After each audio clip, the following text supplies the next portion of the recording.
Abra sua Bíblia no livro de Números, capítulo de número 13.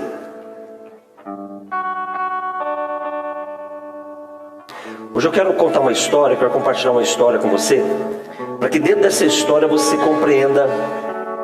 Abaixa só um pouquinho o luz, por favor. Você compreenda algo muito importante. Eu tenho percebido uma coisa. Algumas pessoas, elas têm dificuldades de compreender a diferença, ou elas se confundem entre promessa e profecia. Nós precisamos entender isso. Porque a diferença entre uma promessa e uma profecia é algo tão pequeno, a linha que separa, ela é tão tênue, que às vezes nós sofremos por causa disso. Nós sofremos por não acreditarmos no cumprimento de uma promessa, porque talvez exista uma profecia, ou aconteça uma profecia que vai contra a promessa que eu espero. E eu preciso que você aprenda isso hoje. Nós precisamos aprender isso hoje. Compreender o cumprimento de uma promessa. Sobre isso nós vamos falar hoje. Compreender o cumprimento de uma promessa.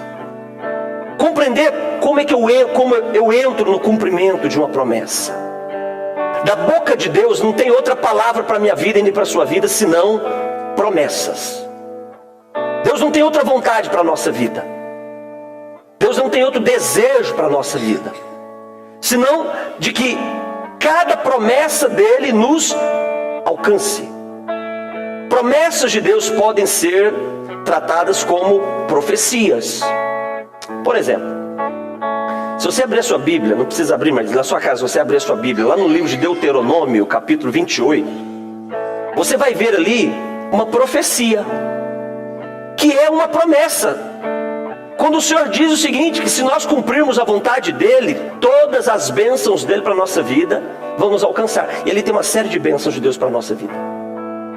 Só que na sequência do texto de Deuteronômio 28, tem outras promessas que também são uma profecia. E essas promessas que são uma profecia, elas dizem o seguinte: mas se vocês não cuidarem de fazer tudo o que o Senhor teu Deus hoje lhe diz, essas maldições te alcançarão. Então, são promessas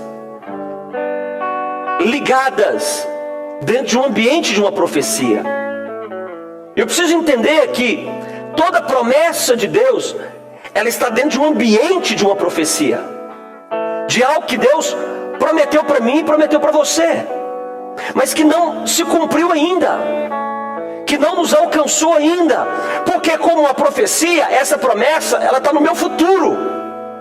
Ela pertence a um tempo que ainda vai vir. Ela não pertence no tempo que eu estou vivendo. Por isso que algumas promessas, elas precisam ser encaradas como profecias. E eu preciso lutar pelas profecias para que elas se cumpram na nossa vida. Profecia não é algo para você ter medo. Existem pessoas que têm medo de profeta. Tem gente que tem medo do profeta chegar para ele e falar algo ruim para ele. Dizer, por exemplo, Tânia, olha, eu quero dizer uma coisa, você vai dar tudo errado para você. As pessoas ficam com medo disso. Profecia tem um propósito. E sabe qual é o propósito? Deus dizendo para você que você ainda tem uma oportunidade de viver o que Ele tem de melhor para a sua vida. Esse é o propósito da profecia. É Deus falar para nós, é Deus falando para nós: olha, você escolheu um caminho muito mau, e esse caminho mau vai te tirar do cumprimento de toda promessa que eu tenho para você. Mas se você mudar o seu comportamento, as suas atitudes, as suas escolhas, a promessa te alcança. Então profecia é uma maneira do Senhor corrigir o nosso caminho. Profecia é uma forma do Senhor corrigir as nossas ações. É uma oportunidade que Ele nos dá de refletirmos sobre aquilo que nós estamos fazendo ou sobre aquilo que nós não estamos fazendo, e que pode nos tirar do cumprimento de uma promessa dEle. Nós não podemos nos esquecer disso. No livro de Números, capítulo 13, a partir do versículo 25, acontece uma história muito importante na nação de Israel. Por quê? Porque Israel era um povo que tinha uma profecia sobre eles, uma promessa. E uma promessa muito antiga. Uma promessa que remontava talvez aí aproximadamente 500 anos. Uma promessa que havia sido dada a Abraão. Deus deu essa promessa a Abraão. Deus deu essa profecia para Abraão. É para ele. Deus diz a Abraão: você vai ser um povo numeroso como a areia da praia e as estrelas do céu. Abraão, e esse povo numeroso que você vai chamar e vai ter como seus descendentes, eles governarão nações. Isso era uma promessa, mas era uma profecia. E aproximadamente 500 anos se passaram. E o povo que era objeto dessa profecia, o que eles estavam vivendo depois de 500 anos? O que eles estavam vivendo? Talvez o tempo mais difícil da vida deles, um tempo de escravidão, cativeiro. Eles estavam presos. Imagina, Sandra, você tem uma profecia de Deus sobre você, uma promessa de Deus sobre você. Só que apesar de você ter uma promessa de Deus sobre a sua vida, toda a sua vida foi um tempo de vergonha, de dor, de perdas, de perseguições, mesmo você tendo que uma profecia a seu favor, mesmo você tendo a palavra de Deus direta a respeito do seu destino, da sua vida. Israel viveu assim muito tempo. Israel era alvo de uma profecia, mas não vivia o tempo da profecia. Eles eram o objeto da profecia, eles eram o assunto da profecia, mas nunca haviam vivido, nenhum dia sequer, a experiência dessa profecia. Por que isso aconteceu? Porque Israel não compreendeu algumas características para que uma promessa que foi dada através de uma profecia alcançasse a vida deles. Eles precisavam entender isso. Passaram mais de 400 anos escravizados no Egito. O Senhor então se apresenta, o Senhor se revela para um homem chamado Moisés. E Deus diz assim: Moisés, eu ouvi o clamor do meu povo. Foi isso que Deus disse para Moisés. Eu ouvi o clamor do meu povo. A profecia estava dada, a promessa estava feita, mas agora Deus se apresenta para Moisés para colocar em ação o cumprimento dessa profecia, porque um povo clamou a Deus. Agora é muito importante você entender qual é esse clamor. Esse clamor não é o clamor da reivindicação da promessa, porque às vezes nós pensamos que o que transforma a nossa vida é o clamor pela promessa. O que vai atrair o cumprimento da profecia na nossa vida não é o clamor pela promessa, é o clamor, mas um clamor de arrependimento da minha vida em relação à promessa. É quando eu percebo que a minha vida não é coerente com aquilo que Deus me prometeu. É quando eu percebo que a minha vida não é coerente com aquilo que Deus quer fazer comigo. É quando eu percebo que o caminho que eu estou trilhando não me leva para o cumprimento da profecia que Ele me deu. Então eu clamo a Ele dizendo: Senhor, perdoa-me. Senhor, não considera os meus erros, me perdoa, me livra. Esse é um clamor que nos coloca na rota do cumprimento de uma promessa. Eu conheço homens, eu conheço mulheres que estão orando as mesmas orações há anos. Eu conheço homens e mulheres que estão clamando pelas mesmas respostas há anos, mas se esqueceram que o que desata o cumprimento de uma profecia não é eu me lembrar ou fazer Deus lembrado da promessa, mas é um clamor que aponta para uma mudança em mim, porque Deus não muda. Aquilo que Deus vai fazer a respeito do pastor Alexandre, está escrito, não muda. Ele não muda, Ele é imutável. Ele é o mesmo hoje, é o mesmo que foi ontem e é o mesmo que vai ser eternamente. Ele não muda. Então tudo que Deus disse a respeito do pastor Alexandre está pronto para se cumprir. O desafio é do pastor Alexandre entrar no cumprimento da profecia. É quando eu percebo na minha vida que talvez eu possa estar fazendo algumas coisas, tomando algumas decisões, desenvolvendo algumas ações que vão contra o movimento dessa profecia. É como se a profecia corresse atrás de você e você corresse dela. Você não vai de encontro com ela. A profecia, a promessa tem um movimento para te alcançar. E ao invés de mim, de você, corrermos ao encontro dessa profecia, nós nos distanciamos dela. Então o Senhor disse para Moisés: Moisés, eu ouvi o clamor do meu povo. Eu vi que eles estão sofrendo muito. E eles perceberam que estão sofrendo muito. E porque eles perceberam que estão sofrendo muito, eles desistiram do modelo de vida que eles tinham. E eles estão dispostos a mudar. Por isso eu vim. Por isso eu estou falando com você. Por isso eu estou aqui para lhe dizer: fale para o meu povo que eu vou libertá-los. Foi assim que aconteceu. Eles desistiram de sofrer. Eles desistiram de perder. Quando você desiste de perder, você tem uma oportunidade de começar a viver tudo aquilo que Deus tem para a sua vida. Então Israel, ok, ouviu, Moisés falou com o povo ouviu a voz de Moisés, Moisés falou com o faraó. Não foi um processo fácil. Entenda isso: você entrar no cumprimento de uma promessa de Deus, você viver uma profecia, não é um processo simples. Vai exigir muito esforço teu, muita insistência sua. Você vai ter que insistir. Eu conheço pessoas que desistem muito fácil. Elas não insistem. Elas não insistem. Elas têm uma resposta negativa, desistem. Recebem uma segunda resposta negativa, se desesperam. Recebem a terceira resposta negativa, já pensa que o mundo delas acabou. Você tem que insistir. Promessas de Deus para a nossa vida são valiosas demais para desistirmos assim de uma forma muito fácil, muito simples. Você tem que insistir. Se as promessas de Deus que você deseja que te alcance vale a pena, se comporte como alguém que vive para fazer valer a pena.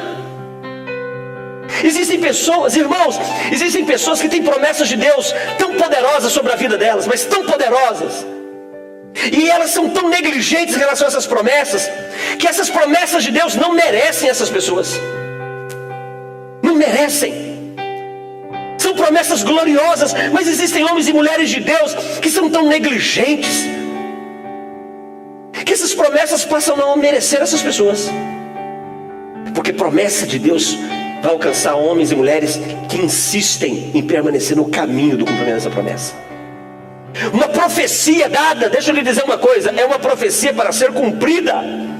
E eu quero ser achado pela profecia. Eu quero ser um homem, eu quero ser um pai, eu quero ser um pastor, eu quero ser um marido, alcançado por todas as profecias de Deus em relação à minha vida. Eu não posso desejar menos do que isso. Israel então desiste de ser o modelo que eles eram. Eles desistem e decidem agora ser o modelo que Deus gostaria que eles fossem. Então eles saem do Egito e começam a caminhar pelo deserto. O deserto ele é muito importante. O processo dos acontecimentos nos desertos pessoais que vivemos, eles são fundamentais para tornar legítimo a nossa vida em relação ao que Deus nos prometeu. Deixa eu lhe dizer uma coisa: nenhuma conquista da sua vida vai ser por mero acaso. O lugar que você chegar, você vai chegar porque você lutou para chegar nesse lugar. Ninguém conquista nenhum território sem se esforçar muito por esse lugar. Ninguém alcança cumprimento de promessas de Deus sem se esforçar muito por isso, sem se esforçar em viver uma vida dependente daquele que prometeu. Então o deserto é um processo fundamental para você ser alcançado por uma profecia. Sem esse lugar difícil, não vai ser identificado em você uma característica muito importante para alguém que merece viver o cumprimento de uma profecia. E sabe qual é essa característica? Perseverança. Quem vive cumprimento de profecias? Aqueles que perseveram. Os que desistem não vivem cumprimento de profecias. Deixa eu lhe dizer, Deus prometeu libertar um povo inteiro do Egito, quase 3 milhões de pessoas. Quantas pessoas eu disse? Quantas pessoas eu disse? Quase 3 milhões de pessoas. Sabe quantas viveram essa promessa? 2. É isso mesmo, 1, 2. Josué e Caleb. Quase 3 milhões de pessoas que eram objeto da profecia, assunto da profecia, ficaram pelo meio do caminho. Porque o deserto provou a qualidade daqueles homens e daquelas mulheres em relação à profecia. Deixa eu te dizer uma coisa. Jesus tem promessas lindas demais para mim e para você. Lindas, são lindas demais. Mas as promessas de Deus para a minha vida e para a sua vida, elas são muito gloriosas para serem derramadas sobre a vida de homens e mulheres que não tratam essas promessas de acordo com o valor dela. É isso mesmo. Se eu quero ser objeto, assunto de alcance de uma promessa, eu preciso compreender algumas coisas para que elas se cumpram. E a partir do versículo 25 de Números 13, eu quero ler com você. Vai ser um texto um pouco longo. Nós vamos entrar no capítulo 14, porque daqui nós vamos tirar 4 pontos. 4 pontos que podem te ajudar, que podem nos ajudar a vivermos o cumprimento das promessas de Deus na nossa vida, ok? Então abra sua Bíblia em Números capítulo 13, versículo 25. Em sua Bíblia, quero que você acompanhe. Diz assim: ao cabo de 40 dias, voltaram de espiar a terra. Olha para mim. Por que eles foram espiar a terra? Porque Deus, quando promete algo para nós, Ele nos permite perceber como é a promessa dEle. Qual é a promessa, Daniel, que você aguarda de Deus se cumprir na sua vida? Fica tranquilo, Deus está te mostrando como ela vai ser. Mas quando você entrar no cumprimento dela, ela vai ser muito melhor do que você imagina que vai ser. Deus quer que nós estejamos vendo como é. Ele quer que nós tenhamos uma ideia. E para Israel saber como era a ideia dessa promessa, Deus ordenou que 12 homens importantes de Israel, de uma multidão de quase 3 milhões de pessoas, 12 homens, fossem lá ver essa promessa. Vai lá, Moisés, escolha 12 homens, um de cada tribo, os príncipes de cada tribo, e diga para eles irem espiar a terra. Eu quero que eles vejam o que eu tenho para eles. Eu não quero que eles fiquem somente no ambiente daquilo que eles ouviram eu dizer. Eu quero que eles estejam lá para ver. Eles vão pisar a terra, eles vão comer do que tem nessa terra. E assim foram. Quanto tempo durou essa caminhada? Quanto tempo durou essa visita? O versículo 25 está dizendo: 40 dias. Depois de 40 dias voltaram de espiar a terra, e caminharam e vieram a Moisés e Arão. E eles vieram a toda a congregação dos filhos de Israel, no deserto de Parã, a Cádiz, e lhes deram conta a eles e a toda a congregação, e lhes mostraram o fruto da terra. Eles espiaram a terra, prestaram contas para Moisés e Arão, e mostraram o fruto que tinha na terra da promessa. Deixa eu lhe dizer uma coisa. A maior promessa que eu e você como igreja aguardamos da parte de Deus é aquele grande dia que nos encontraremos com o nosso Senhor. Essa é a mais importante promessa. Só que essa promessa nós não temos como ver, mas nós podemos experimentá-la todos os dias por causa do Espírito Santo que habita em nós. Você já teve uma experiência de, por exemplo, está vivendo um momento muito difícil, você vai buscar a Deus em oração, e naquela sua busca, Ele te visita. Você não sabe explicar o que está acontecendo, mas você sabe que Ele veio. Você não sabe explicar o que Ele te falou, mas você sabe que Ele falou com você. Você não sabe dizer o que Ele fez, mas você sabe o que Ele fez com você. Quantos já viveram essa experiência? Sabe o que é isso? É Deus permitindo que nós vejamos a promessa. Ele permitindo daquilo que vai ser indescritível, que é o dia que nós vamos nos encontrar com Ele. É comer do fruto, é experimentar do fruto, é pisar na terra, é saber que essa terra é real, é saber que ela é de verdade. Não é uma história que me contaram. O céu é de verdade, o amor de Deus é de verdade, a misericórdia de Deus é de verdade, a graça de Deus é de verdade, o amor de Deus é de verdade. Foi isso que Deus fez com esse povo. Pisa na terra. Pegue o fruto, pegue o que essa terra produz. Coma do que essa terra produz, coma. Coma do fruto, sinta o gosto. Já viveu dias atribulados? Já chegou atribulado na presença de Deus, desesperado na presença de Deus? E você já teve a experiência de sair da presença dEle em paz? Nada se resolveu, mas você está em paz. A sua mente mudou em relação ao que você estava vivendo. Sabe o que é isso? É comer do fruto. É comer daquilo que tem na terra da promessa. Mas comer do que tem na terra da promessa não é tudo. Tem a terra da promessa. Então eles espiaram por 40 dias, prestaram relatórios a Moisés, prestaram relatórios à congregação, mostraram o fruto da terra. Versículo 27 diz que relataram a Moisés e disseram: Moisés, nós somos a terra que você nos enviou, e verdadeiramente essa terra, ela mana leite e mel, e esse é o fruto dela. O povo, porém, agora eles dão outro relatório, que habita nessa terra é poderoso, as cidades são grandes e fortificadas. Vimos ali também os filhos de Anak, que eram gigantes. Os amalequitas habitam na terra do Negueb, os heteus, os jebuseus, os amorreus habitam nas montanhas, os cananeus habitam ao pé do mar, pela ribeira do Jordão. Então Caleb fez calar o povo perante Moisés e disse: Eia, subamos, possuamos a terra, porque certamente nós vamos prevalecer contra ela. Porém os homens que com ele tinham subido disseram: nós não podemos subir contra aquele povo, porque ele é mais forte do que nós. E diante dos filhos de Israel, eles infamaram a terra que haviam espiado, dizendo: a terra pelo meio da qual passamos a espiar é a terra que devora os seus moradores, devora todo o povo que vimos, e todo o povo que vimos nela são homens de grande estatura. Também vimos ali gigantes, os filhos de Anak, e éramos aos nossos próprios olhos como gafanhotos, e também o éramos aos seus próprios olhos. Levantou-se então, pois, toda a congregação e gritou em voz alta, e o povo chorou naquela noite. Você já parou para pensar que terrível é você ter promessas de Deus na sua vida e terminar os teus dias com o coração angustiado? Esse povo, Deus mostra para eles a grandeza da promessa deles, mas eles encerram os dias deles com o coração angustiado. Existem pessoas que participam de reuniões como essas nossas, e nessas reuniões Deus, o Senhor, Ele reitera que Ele é um Deus de promessa. Mas não são poucas as vezes que nós encerramos o nosso dia, mesmo tendo participado de reuniões como essas, com o nosso coração angustiado ainda. Porque parece que aqueles que querem impedir de vivermos as promessas de Deus são maiores do que nós.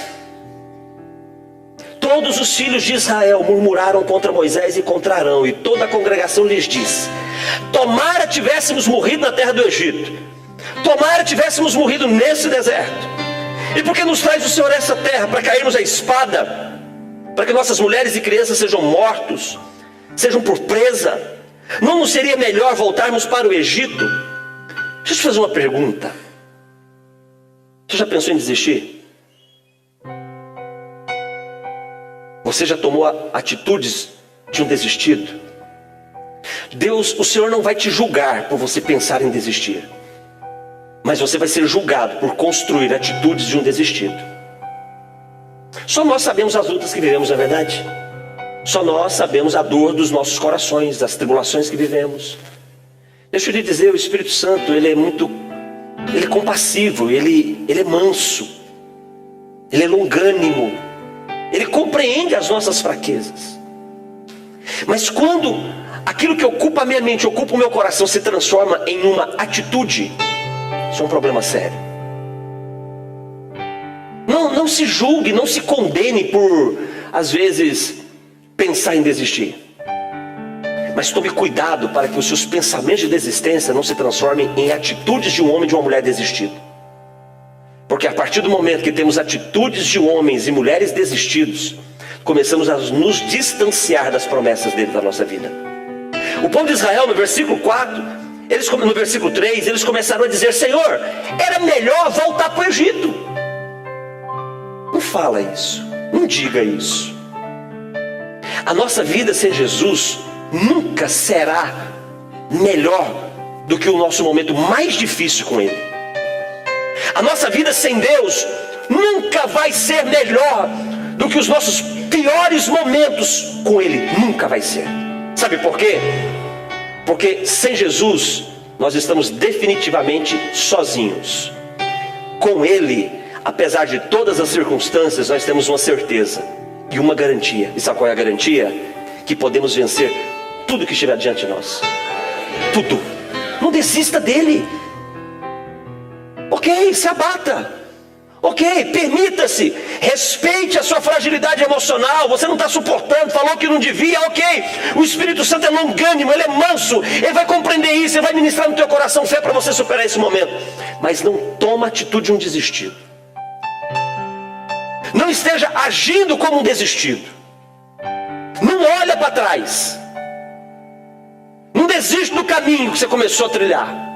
Não desiste da carreira da sua fé. Não para de avançar rumo a Ele. Chore, grite. Fique a noite em claro. Lamente pela sua vida. Mas não toma atitude de desistido. Não constrói uma prática de um homem desistido. Não construa atitudes de mulheres desistidas. Porque você pode chorar essa noite inteira, mas de manhã Jesus está pronto para dar uma resposta para você e alegrar o teu rosto. Não toma atitude de desistido. Israel começou a falar muito de desistência. Começou a olhar muito para trás. E começou a comprometer o comportamento deles com o que eles estavam pensando. Não permita que você transforme o que você pensa a nível da sua incredulidade em comportamentos teus. Não permita isso. O preço a ser pago é muito caro. Vale a pena. Deixa eu lhe dizer uma coisa. Se necessário, vale a pena sofrer para perseverar na promessa. Vale a pena. Porque o sofrimento da perseverança, ele dura um pequeno momento. E ele não é para ser comparado com a glória futura a ser revelada em mim e em você através de Cristo Jesus. Persevera. Versículo número 4. Uns diziam uns aos outros: então vamos levantar um capitão e vamos voltar para o Egito. Então Moisés e Arão caíram sobre o seu rosto perante a congregação dos filhos de Israel. Então Josué, filho de Nun, Caleb, filho de Jefoné, dentre os que espiaram a terra, rasgaram as suas vestes e falaram a toda a congregação dos filhos de Israel, dizendo: a terra pelo meio da qual passamos a espiar é terra muito boa. Deixa eu te dizer uma coisa. Não é fácil ser alcançado por uma profecia, mas vale a pena viver a profecia. É isso que eles estão dizendo aqui. Entrar em Canaã, gente, não é fácil não. Lá tem gigantes, lá tem um povo que é um povo preparado para a guerra. A vida deles é lutar contra uns contra os outros. A vida deles é destruir nações. Essa é a vida deles. Nós não temos esse hábito. Mas deixa eu lhe dizer uma coisa. Josué e Caleb estão dizendo: vale a pena. Vale a pena enfrentar tudo isso. Sabe por quê? Porque a terra é muito boa. Deixa eu te dizer uma coisa, irmãos. Jesus é muito bom. Viver com Ele é muito bom. Ter o consolo dele na nossa vida é muito bom. Aguardar aquele grande dia que estaremos com Ele, nos unindo a Ele, é muito bom. Os inimigos, as dificuldades, os problemas, as pessoas ao nosso redor, a nossa família, problema financeiro, problema emocional, problema físico, tudo isso é muito duro. Mas deixa eu lhe dizer, Jesus é muito bom. E por Ele ser muitíssimo bom, nós vamos conquistar essa promessa. É isso que eles estavam falando para o povo. Aí o versículo 8, Josué e Caleb, eles dizem algo muito importante. Versículo 8 de Números 14. Se o Senhor se agradar de nós, então Ele vai nos fazer entrar nessa terra e vai nos dar essa terra que mana leite e mel. Eles entenderam. Eles entenderam, Israel. Se Deus se agradar de mim, Ele vai me fazer entrar nessa terra. Deixa eu fazer uma pergunta. Está difícil? Para quem aqui está difícil? Deixa eu dizer uma. Seja sincero, levanta a sua mão. Eu vou levantar minhas duas mãos. Para mim está muito difícil, não está fácil. Para quem aqui está difícil? Você quer uma garantia de que apesar de difícil vai dar certo? Quem quer uma garantia? Quer uma garantia? Se Deus se agradar de você, você vai vencer tudo isso. Mas Deus tem que se agradar de você. Pastor, como eu faço para Deus se agradar de mim? Simples. Faça o que Ele te pede. Clodoaldo Filho, Marco Antônio e Anne. Clodoaldo Filho já está mais moço, mas Marco Antônio e Anne, eles só querem fazer o que eles querem. Dificilmente eles querem fazer o que eu quero. Dificilmente. Porque são pequenos. E quando eles fazem o que eles querem, e que geralmente o que eles querem não é o que eu quero, eu fico muito bravo com eles. Ontem a Gigiana chegou de São Paulo e a Anne foi reclamar para a mãe dela. Mamãe, papai ficou muito bravo comigo hoje. Eu saí, vim para a igreja, ela foi lá e me delatou. Acho que ela queria alguma coisa, fez uma delação premiada com a Gigiana para levar o corim dela, né? E me lasco. Quando eu chego, Gigiana falou: meu bem, o que aconteceu você com a Anne? Que ela disse que ficou bravo com ela hoje. Eu falei: ela já foi me dedurar. Que bravo! Por quê? Porque ela não fez o que eu queria. Mas hoje de manhã, quando eu acordei, ela veio para cima de mim. Papaizinho, eu sou sua princesa. Ela me abraça, pega minha cabeça e põe no peito dela, no colo dela. Irmãos, eu faço tudo que ela quer. A braveza de ontem já foi tudo embora. Você quer agradar a Deus? Faz o que Ele quer. Faz o que Ele te pede para fazer. Simplesmente faça o que Ele pede para fazer. Josué e Caleb dizem o seguinte: se o Senhor se agradar de nós, então Ele nos fará entrar nessa terra que mana leite e mel. Se você fizer o que Deus quer, Deus vai te colocar na sua terra de leite e de mel. Se você fizer o que Deus quer, Deus vai fazer com que cada promessa dele alcance a sua vida. É simples. Simplicidade não significa facilidade. É simples, mas não é fácil.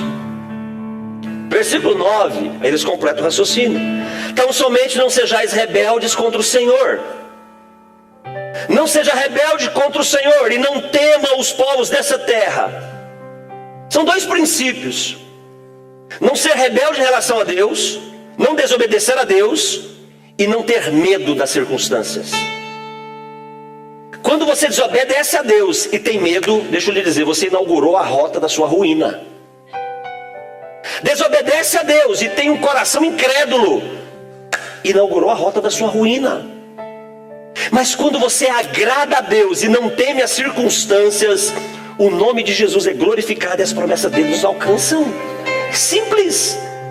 Porquanto como pão nós vamos poder devorá-los. Gente, eu amo essa frase de Caleb e Josué. Eles dizem, pastor Alexandre, que os inimigos deles seriam devorados por eles como pão. É como colocar um pão na boca. Já colocou um pão na boca? Mas é que esses tem uns pão aqui que é complicado, né? Mas um bom pão, né? Quando você coloca na boca, ele derrete na sua boca. Ele se perde na tua boca. Você não precisa ter muito dente para comer pão. É isso que eles estão dizendo. Eles serão como pão, os podemos devorar. Retirou-se deles o seu amparo. O Senhor é conosco, não temais. Deixa eu te dizer uma coisa: Jesus é conosco. Jesus não está do lado dos nossos problemas. Jesus não é com os nossos problemas. Jesus não é com a enfermidade do nosso corpo. Jesus não é com as obras do inferno contra a nossa vida. Jesus é conosco. Ele está conosco. Josué e Caleb estão dizendo: o Senhor retirou deles o seu amparo. O Senhor é conosco. Eu estou contando a história de um povo que gostaria de viver o cumprimento de uma promessa. Primeiro ponto, para você compreender o cumprimento de uma promessa. Primeiro ponto, está lá no versículo 25 do capítulo 3 de Números. Você precisa saber que há um tempo. Para as promessas de Deus nos alcançarem, é necessário você compreender que há um tempo. Por quê? Porque eu preciso ser construído para a profecia. Deixa eu lhe dizer, a profecia, ela já foi dada. Eu preciso ser construído pela profecia. Hoje eu li uma frase. Não lembro de quem que foi essa frase, mas eu sei que é de alguém daqui da igreja. Que está no meu, não, pode ser também que não seja. Tem muita gente no meu Facebook que não é da igreja. Mas enfim, dizia o seguinte: eu preciso de uma palavra de Deus para hoje. Mas assim, deixa eu te dizer, não tem palavra de Deus para hoje para você. Não tem. Deus não vai criar uma resposta para você para amanhã. Não vai. Deus, Sandra, não vai criar uma resposta para acalmar o seu coração depois de amanhã. Como assim, pastor? Não vai. Sabe por quê? Porque todas as promessas de Deus já estão prontas para a minha vida e para a sua vida. A profecia para transformar a minha vida e a sua vida está pronta. Já foi dada. Eu ouço, pastor Alexandre, algumas pessoas dizendo: eu recebi uma profecia que eu vou às nações. Deixa eu dizer, essa profecia já está pronta, ó, há muito tempo. Essa profecia de irmos às nações, ó, essa profecia, não, mas eu recebi há 30 anos atrás. Não, você recebeu há 30, mas ela já foi dada há milênios atrás. A profecia já foi entregue. Eu preciso me construir para ser alvo dessa profecia. Eu preciso me construir. Eu preciso saber que é um tempo. Pastor, e quando é esse tempo? Eu não sei quando é o tempo. E nós não temos que saber quanto tempo. O que importa é que a profecia vai nos alcançar. É isso que importa. Livro de Atos capítulo 1 versículo 4. Jesus diz para os discípulos: não saiam de Jerusalém até que vocês sejam revestidos de poder. Quanto tempo, Senhor? Não interessa quanto tempo. Não saiam. Permaneça. Fique. E eles ficaram. Quanto tempo durou? 10 dias. 10 dias depois, eles estavam no lugar certo. Foram feitos homens e mulheres para serem alcançados pela profecia. A profecia do Pentecoste alcançou homens e mulheres que foram construídos num momento de vida de oração, porque durante 10 dias eles estavam orando a Deus. Eles foram construídos para serem alcançados pela profecia. O Pentecoste alcançou homens e mulheres que foram construídos pelo poder da oração. É assim que funciona. Então, em primeiro lugar, você quer compreender o cumprimento de uma promessa? Saiba que é um tempo. Quanto é esse tempo? Não sei. Nós não temos que saber quanto tempo é. O que importa é que se eu entrar no cumprimento dessa profecia, ela vai me alcançar. E eu preciso fazer parte desse momento. Esse tempo é um caminho construído entre a vontade de Deus fazer o que Ele quer e uma vida dedicada para a promessa. Esse é o tempo. O tempo é um caminho entre a vontade de Deus fazer o que Ele quer e a minha dedicação para viver essa promessa. Esse é o tempo. A intensidade de você em relação a essa promessa. O quanto você foi intenso nessa promessa. O quanto você estiver envolvido pelo desejo de viver essa promessa. Qual é o testemunho público da nossa conversão? Qual é o testemunho público da nossa conversão? Qual é? Batismo. O que significa o batismo? Batismo significa imersão. Completamente envolvido. Se você quer viver o cumprimento de uma promessa, você precisa entender que é um tempo. E esse tempo é o caminho entre o que Deus quer fazer e a sua intensidade para conquistar o que Deus quer fazer. Quer sua família restaurada? Seja intenso para restaurar sua família. Seja intenso. O caminho mais curto é desistir. Perder é o caminho sempre mais curto. Perder é sempre o caminho mais rápido. Mas viver o cumprimento de uma promessa é a rota da perseverança. É quando você é intenso. É quando você se compromete com a vida de oração. E deixa eu lhe dizer uma coisa: vida de oração não é o uso das nossas habilidades espirituais. O resultado da vida de oração não está, ou não estão, no uso das nossas habilidades espirituais, ou do processo de santidade da nossa vida. O poder de uma vida de oração está naquele que é poderoso para fazer todas as coisas. Às vezes não entende isso. Sabe, pastor, às vezes a gente pensa que quanto mais santo, mais Deus responde a oração. Não, deixa eu lhe dizer uma coisa: Jesus está pronto para responder a oração de um homem e de uma mulher cujo coração é intenso na presença dele. Intenso. Eu vejo Deus respondendo orações de homens intensos, de mulheres intensas na presença dele. Quando eu tenho um momento de oração, quando você tem um momento de oração, que você não encontra palavra para traduzir o que você está vivendo, mas Ele sabe ler o nosso coração. Jesus sabe ler o seu coração, sabia? Às vezes você pode não ter palavra para dar para Ele. Dá o coração para Ele. Deixa Ele ler o seu coração. Dá a sua alma para Ele. Deixa Ele ler a sua alma. Diga: Senhor, aqui está a minha alma, angustiada, aflita, desesperada. Deixa eu lhe dizer, Jesus sabe ler a nossa alma. E quando Ele lê a nossa alma, Ele encontra a intensidade da nossa alma, Ele nos abençoa. E o tempo acontece. Segundo ponto, para nós compreendermos o cumprimento de uma promessa, Primeiro ponto, saber que é um tempo. Segundo ponto, eu preciso viver debaixo de autoridade. Se você não viver debaixo de autoridade, o versículo 26 nos ensina isso, de Números 13. Se você não viver debaixo de autoridade, você não vai compreender o cumprimento de uma promessa. Eu preciso estar debaixo de autoridade. Caleb, Josué e os 10 príncipes, eles voltaram e eles prestaram um relatório para Moisés e para Arão. Eles prestaram contas, querido. Disseram, olha, aconteceu isso. Sabe o que é isso, Tânia? Andar debaixo de autoridade. Por quê? Porque quando eu ando debaixo de autoridade, eu tenho envio, ou seja, eu tenho um destino. Você tem alguém que te envia, alguém que te manda ir com segurança. As escrituras, leia o livro de Neemias. Leia o livro de Neemias, você que não gastou um bom tempo no livro de Neemias. Gaste um bom tempo nesse livro de Deus. Gente, linda a história de Neemias. A Bíblia diz que teve um momento na vida de Neemias que ele ficou angustiado, porque ele ficou sabendo o que tinha acontecido com a nação dele.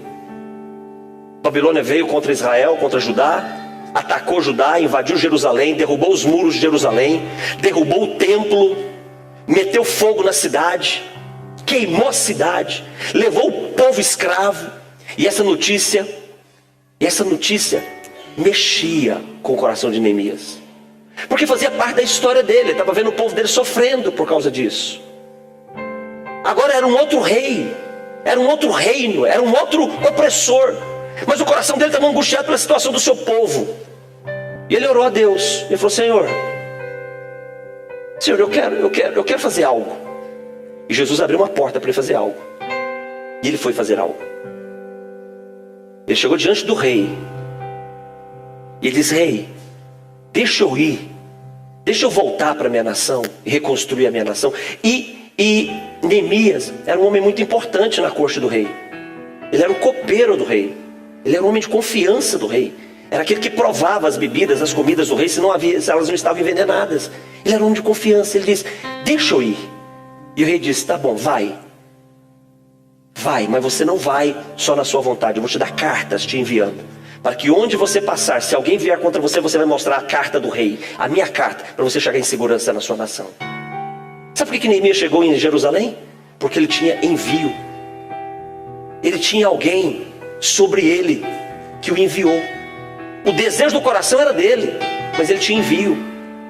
Ele não foi porque ele quis, ele não abandonou o posto dele, ele não abandonou o trabalho dele, ele não fugiu de noite. Ele chegou para o rei e disse, rei, é isso que eu quero, mas eu preciso que o Senhor me abençoe, eu preciso que o Senhor me envie. E o rei envia. E o rei dá dinheiro para ele. E o rei dá carta para ele. E ele vai. E porque o rei enviou, ele chegou onde ele queria. Deixa eu te perguntar, você quer chegar em algum lugar importante, decisivo na história da sua vida? Você tem que andar debaixo de autoridade. Você tem que ter alguém que te dá destino para esse lugar. Porque se você não tiver alguém que te dá destino, você não vai chegar, você vai morrer pelo meio do caminho, porque você vai estar desprotegido. Tem muita gente que quer andar sozinho. Não ande sozinho, você precisa de envio. Ande debaixo de autoridade, viva debaixo de autoridade. Por quê? Porque a autoridade, além de enviar, a autoridade abençoa. O que é abençoar? É prover. É te dar aquilo que você não pode ter por si mesmo. Isso é ser abençoado.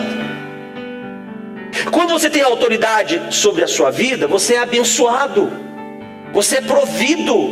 Neemias foi provido com a segurança do rei. Neemias foi provido com as cartas do rei. Quando eu ando debaixo de autoridade, eu sou abençoado. Eu tenho provisão, eu estou seguro. Quando eu ando debaixo de autoridade, em terceiro lugar, quando eu ando debaixo de autoridade, eu sou ungido. Eu tenho autoridade sobre a minha vida. Unção é autoridade. Eu tenho autoridade sobre a minha vida. Eu preciso de autoridade da minha vida. Quantos aqui precisa? Se eu quero ser cumprimento de uma profecia, eu preciso de autoridade sobre a minha vida para dizer, eu tenho direito a essa profecia. Jesus disse para os discípulos, não saiam de Jerusalém até que vocês sejam revestidos de poder. Não saiam de Jerusalém até que do alto vocês recebam o Espírito Santo. Por quê? Porque eles tinham que sair de Jerusalém, mas sem autoridade eles não podiam sair.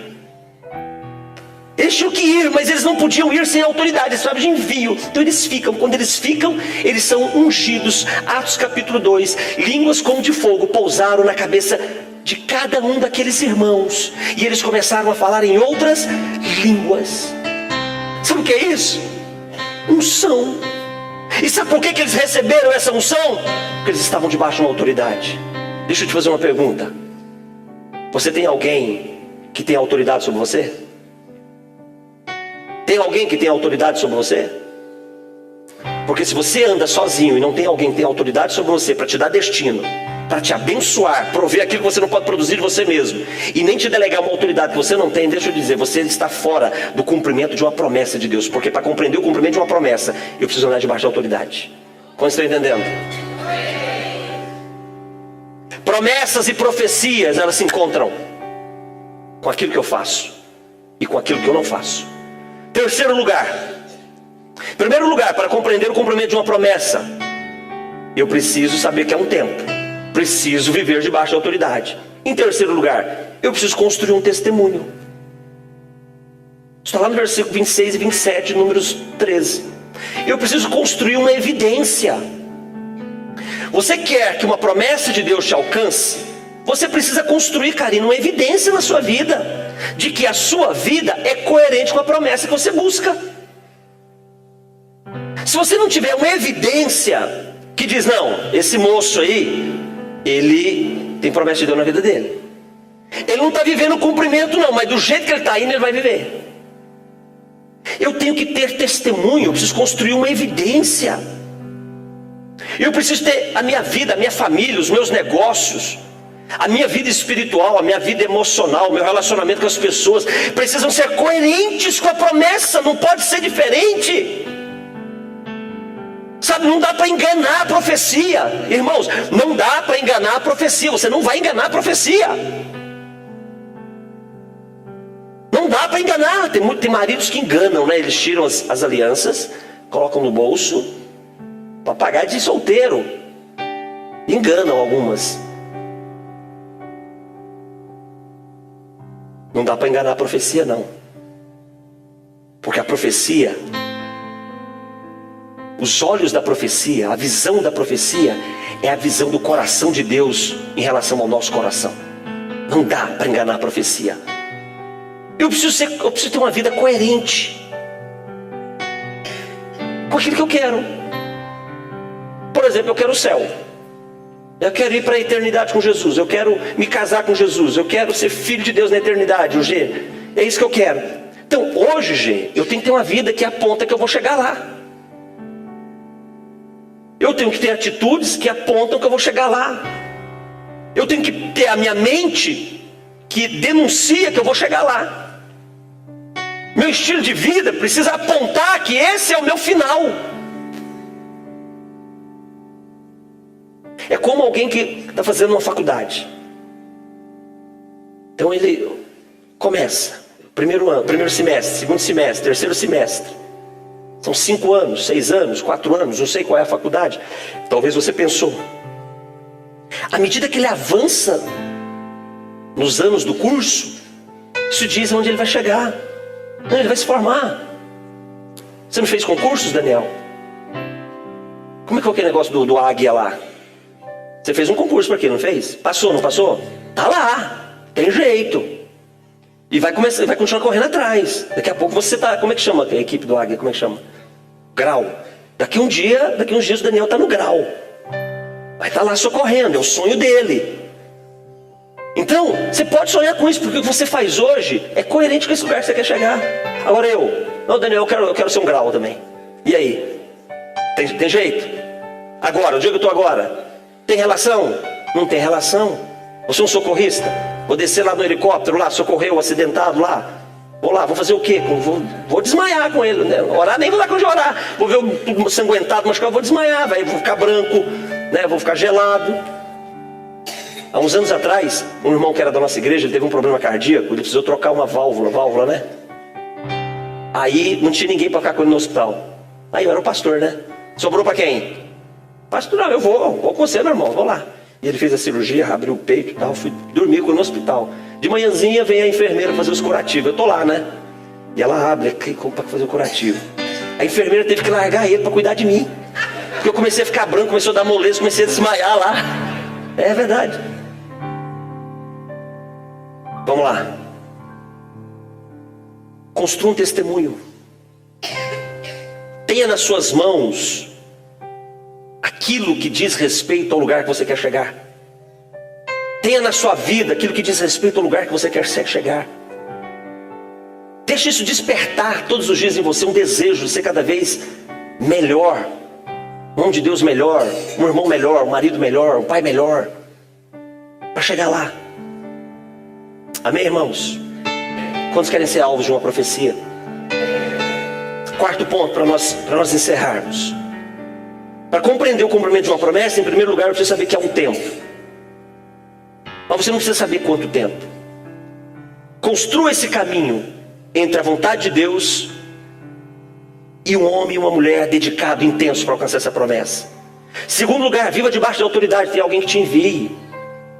Tem alguém que te abençoe. Tem alguém que para te ungir, para te dar autoridade. Terceiro lugar, construa um testemunho. Tenha uma vida hoje que seja coerente com o amanhã que você quer viver. Eu tenho que ter uma vida hoje coerente com o amanhã que eu quero viver. Quando eu me converti, uma semana de crente, eu sentado na igreja, eu vi o pastor pregando. Sabe aquele aí, como um negócio aqui dentro, aqui, esquentou aqui, querido. Um negócio aqui dentro, pegou fogo aqui dentro. Eu disse, eu quero pregar aqui nesse homem aí. Sabe, novo convertido, uma semana de igreja, eu quero pregar aqui nesse homem, quero ser um pastor. Mal eu sabia do que eu iria me meter, né? Mas aquilo me inspirou. Eu quero pregar como um homem desse aí. Eu quero ser um pastor como esse pastor. E daquele dia em diante, desde aquele dia, eu investi. Vida de oração, meditação. O Clodoaldo Filho estava vindo para cá hoje. O Clodoaldo Filho fez uma pergunta para mim. Pai, como é que o senhor... Eu achei interessante a pergunta dele. Como é que o senhor consegue não pregar a mesma coisa? Eu falei, será que na cabeça dele é difícil não pregar a mesma coisa? Como é que o senhor consegue, né, todo domingo, toda reunião, todo evento, o senhor sempre, toda vez o senhor prega uma coisa diferente, o senhor nunca prega a mesma coisa? Eu penso, é simples, filho, tem uma vida de investimento para isso. Primeiro lugar, de vida de oração. Segundo lugar, de conhecimento das escrituras. Então, filho, para você fazer o que se faz hoje, tem um ontem, tem uma vida ontem. Para fazer o que você faz hoje, tem uma vida ontem. Preciso construir uma vida que seja coerente com o lugar que eu quero chegar. Senão você não vai ser alcançado pela profecia. Quarto e último lugar. Quer ser alcançado pela profecia? Tenha na sua boca uma palavra que concorde com o que o céu diz a teu respeito. Tenha na sua boca aqui, ó. Você tem que falar o que o céu fala de você. Você não pode falar o que o céu não fala de você. Você tem que repetir o que o céu fala de você. O Senhor disse para Moisés, Moisés, eu vou dar Canaã para Israel. Joia, eles vão espiar a terra. Quando eles voltam, o povo diz, não dá para ficar lá não, o povo é mais forte, é gigante, o povo é guerreiro, a gente é pequeno, a gente é como gafanhoto perto deles, vamos morrer tudo, nós vamos perder, vamos voltar para o Egito. Quem tem na sua boca uma palavra diferente do que Deus diz a seu respeito, nunca vai ser alcançado pela profecia. Eu tenho que ter uma palavra na minha boca que concorde com o que Deus diz a meu respeito. Concorde com o que Deus diz a teu respeito. Não concorda com o que as pessoas dizem a teu respeito. Concorda com o que Deus fala de você. Não concorda com o que os teus problemas, as suas circunstâncias falam a teu respeito. Concorda com o que Deus fala do teu futuro. Não concorda com o que o teu agora fala com relação ao teu futuro. Eu tenho que falar a mesma linguagem, o mesmo idioma. Eu tenho que ter o mesmo vocabulário do céu. Se Deus diz que você vai viver, deixa eu dizer, você vai viver. Todo mundo pode dizer que você vai morrer, mas se Deus disser que você vai viver, você vai viver. Se Deus disser que você vai vencer, todo mundo pode duvidar da sua vitória, mas você vai vencer. Fala do que o céu fala a teu respeito. Você não pode falar de outra coisa. Só que tem um detalhe. Calma lá, vem aqui. Não é fácil falar do que o céu fala a nosso respeito, não. Não é fácil não. Sabe por quê? Porque a boca fala do que o coração está cheio. Vai lá para Lucas capítulo 6, versículo 45, você vai ver Jesus ensinando isso. A boca fala do que o coração está cheio. Coração nesse texto, do grego cardia, fala do órgão, do coração humano, mas também fala das intenções do homem, do conhecimento do homem, do que modela as decisões do homem. A boca fala do que o coração está cheio. Deixa eu lhe dizer uma coisa: para você falar do que o céu diz a teu respeito, você precisa ter no teu coração o que o céu fala a teu respeito. Se você não tiver no teu coração o que o céu fala de você, você não vai ter na sua boca o que o céu fala de você. Modela a sua mente. Eu preciso modelar a minha mente. Deixa eu te dizer uma coisa: a palavra de Deus diz que nós morremos e ressuscitamos em glória com Cristo. Sabe o que significa isso? A mente do velho homem precisa morrer, e eu preciso viver com a mente de Cristo. Eu tenho que ter a mente de Cristo. O que é a mente de Cristo? A palavra mente no grego significa nous. É como eu percebo e eu compreendo tudo que está ao meu redor. Deixa eu dizer uma coisa: nos nossos treinamentos a gente fala sobre percepção, estresse. Vou falar algo sobre estresse para você. Não são as circunstâncias que nos estressam. Não são. O que nos estressam é como eu interpreto as circunstâncias que eu estou vivendo. É isso que me estressa. Algo pode ser estressante para a Vera, mas para mim não é. Sabe por quê? Porque eu tenho uma mente que interpreta o que a Vera está vivendo diferente dela. Já viu aquele ditado? Cada um sabe os problemas que tem. Porque para uns os problemas que vivemos é pequeno, para outros é muito grande. Então o estresse não são as circunstâncias que nos estressam, é como eu interpreto a circunstância. Existem pessoas que ficam desempregadas e tira de boa, persevera, luta, se mantém bem no controle, né? Até que arruma um emprego. Mas tem gente que ficou 2 dias só de pensar que vai ficar desempregado, ele já surta. Já surta. Então o estresse, ele é resultado da forma como eu interpreto o que eu estou vendo. Deixa eu te dizer uma coisa: você nasceu de novo, você é um novo homem em Cristo, você é uma nova mulher em Jesus.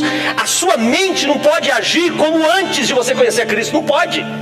Porque se a sua mente agir como você agia antes de conhecer a Cristo, a sua boca não vai falar do que o céu fala. A sua mente tem que agir, presta aqui. A sua mente tem que agir de acordo com esse livro aqui. O seu coração precisa ter a palavra de Deus plantada no seu coração. A sua boca vai falar de coisas boas, a sua boca vai se conectar com o céu quando a palavra de Deus estiver plantada no seu coração. E quando essa palavra no nosso coração estiver transformada a nossa mente. Romanos capítulo 12, do versículo 1 em diante diz: não vos conformeis com esse mundo, mas transformai esse mundo pela mente renovada que você já recebeu. Eu preciso ter uma mente modelada pela vontade dele. Porque se a minha mente estiver no modelo da palavra de Deus, sabe o que a boca vai falar? Das coisas relativas ao céu. É assim que funciona. Não é um passe de mágica. Você vem para a igreja, o pastor põe a mão na sua cabeça, né? Ora uma língua estranha, você sente uns arrepios, diz: agora sim, agora eu estou firme. Não é isso não. Não é assim que funciona não. Não funcionou assim com você? Tem funcionado assim com você? Não funciona assim. Eu preciso modelar minha mente com a palavra de Deus. E aí eu vou viver a paz que a palavra de Deus me promete. E aí eu vou viver o nível de conquista que a palavra de Deus me promete. Ser filho de Deus é ter uma mente nascida de novo também. Capacidade de entender e de compreender as coisas, não como eu percebo como um homem que não conhecia Cristo, mas agora perceber as coisas como um homem ou uma mulher que nasceu de novo. Lembra de Jesus sobre Lázaro? Senhor, teu amigo está doente, vai morrer. Jesus diz: não, ele não vai morrer, porque essa doença não é para a morte, essa doença é para a glória de Deus. Jesus percebia, não como as circunstâncias dirigiam ele a perceber, mas Jesus percebia com a mente do céu.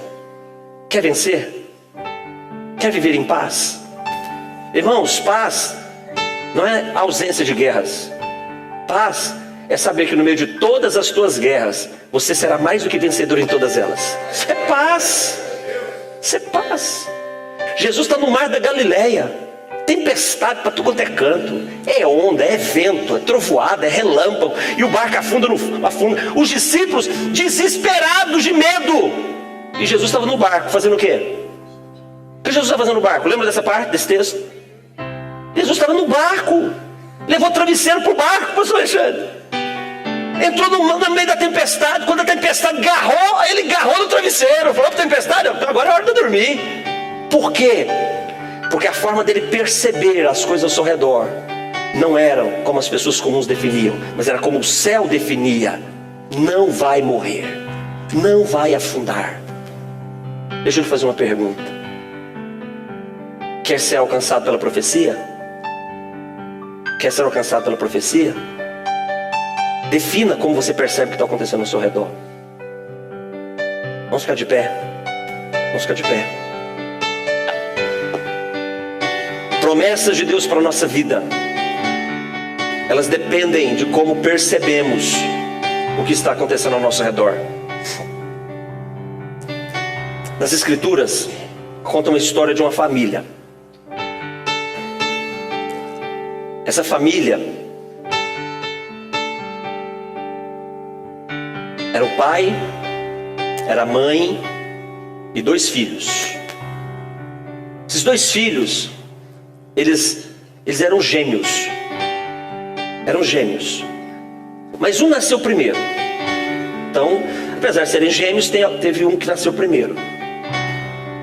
Esse que nasceu primeiro, então ele era o mais velho, ele era o primogênito. Apesar de serem gêmeos, mas nasceu primeiro, então ele é o primogênito. O nome desse homem, ele se chamava Esaú. O que significava isso? O que significava Esaú ser o primogênito? Esaú, irmãos, era filho de Isaac. Sabe como Isaac era conhecido nas Escrituras? Sabe como Isaac é conhecido no nosso ambiente de fé? Como filho da promessa. É assim que ele é conhecido. Todas as promessas que Deus havia dado a Abraão, todas, elas foram dadas a quem? Transferidas para Isaac. Todas as promessas, todas as profecias que Deus deu a Abraão foram transferidas para Isaac. Isaac recebeu, viveu, mas precisava de um tempo para essa profecia completa se cumprir. Ok? Isaac tem 2 filhos, Esaú e Jacó. Esaú era o mais velho. O que ele tinha direito? O que ele tinha direito? As promessas. Sabe as promessas de Abraão, Sandra? Pertenciam a quem? A ele, era dele. A profecia era para cumprir na vida de quem? Dele. De mais ninguém. Mas um dia, ele chega cansado e com fome. Um dia ele chega cansado e com fome. E o irmão dele, que sabia o valor de uma profecia e de uma promessa, tinha lá uma comida pronta. Um guisado, sabe? Um prato de lentilhas ali. Um prato de lentilhas. E o irmão dele chegou, e Esaú chegou com fome, Alexandre. Me dá de comer. Ele disse: não, eu só tenho isso aqui, mas isso aqui tem um preço. Qual é o preço? Me dá a sua primogenitura.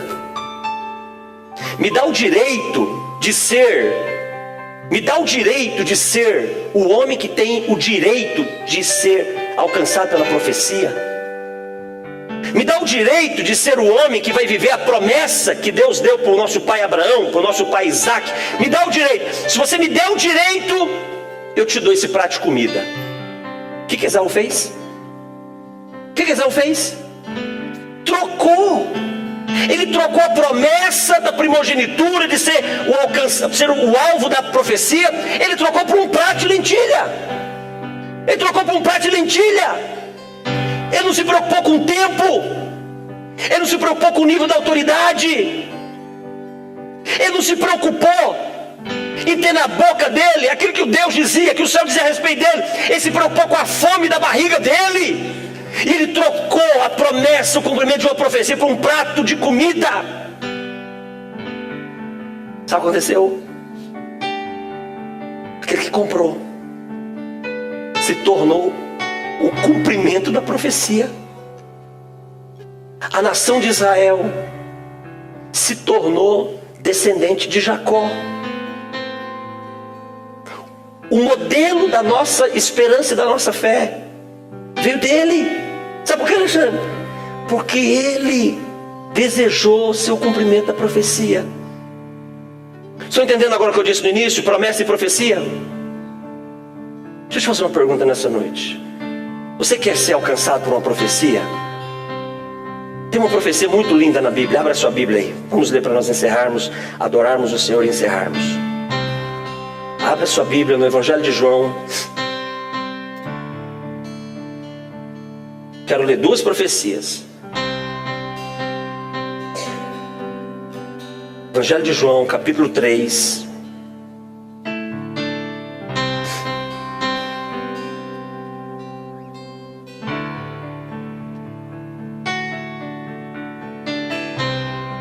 Evangelho de João, capítulo 3, versículo 16. Achou? Aqui começa. Olha o que está escrito. Porque Deus amou o mundo de tal maneira que deu o seu Filho unigênito, para que todo aquele que nele crê não pereça, mas tenha vida eterna. Quantos querem ser alcançados por essa profecia? Agora tem uma profecia que soma-se com essa. Vai lá para o livro de Apocalipse, o último livro da Bíblia, capítulo 21. Apocalipse, capítulo 21. Achou aí? Versículo número 1. O apóstolo João tem uma visão. O apóstolo João tem uma visão de uma promessa, de uma profecia se cumprindo. Olha o que ele vê nessa visão. Olha o que ele enxerga nessa visão. Eu vi um novo céu e eu vi uma nova terra. Faz assim, fecha os teus olhos. Não precisa ler não, você vai só me ouvir. Fecha os teus olhos. Fecha os teus olhos. Fecha os teus olhos, fecha os teus olhos. Fechou? Só para você ouvir. E deixar. E a minha oração agora é que o Espírito Santo mostre para você, te dê a mesma experiência que o apóstolo João teve com esse texto. Ok? Está com o olhinho fechado? Só me ouça. Vi novo céu e vi nova terra, pois o primeiro céu e a primeira terra se passaram. O mar já não existe. Vi também a cidade santa, a nova Jerusalém que descia do céu, da parte de Deus, ataviada como a noiva, adornada para o seu esposo. Então eu ouvi uma grande voz vinda do trono, e essa voz dizia: eis o tabernáculo de Deus com os homens. Deus habitará com eles. Eles serão povos de Deus, e Deus mesmo estará com eles. E lhes enxugará dos olhos toda lágrima. A morte já não existirá. Já não haverá luto, não haverá pranto, não haverá dor, porque as primeiras coisas se passaram. E aquele que está sentado no trono disse: eis que faço novas todas as coisas. E acrescentou: escreve, porque essas palavras elas são fiéis e verdadeiras. E me disse ainda: tudo está feito. Eu sou o Alfa e eu sou o Ômega. Eu sou o princípio e o fim. Eu, a quem tem sede, eu darei de graça da fonte da água da vida. Mas ao vencedor, o vencedor herdará todas estas coisas. Eu lhe serei Deus e ele me será filho. Essa é uma promessa de Deus para mim e para você. Quantos querem ser alcançados por essa profecia? Levante as suas mãos ao céu, feche os teus olhos, vamos adorar o Senhor. Vamos adorar o Senhor. Não compreendo os teus caminhos. Vamos adorar o Senhor, vamos adorar o Senhor. Adorar o Senhor. Adora o Senhor. Te darei Adora a Ele. minha canção. Adora Ele.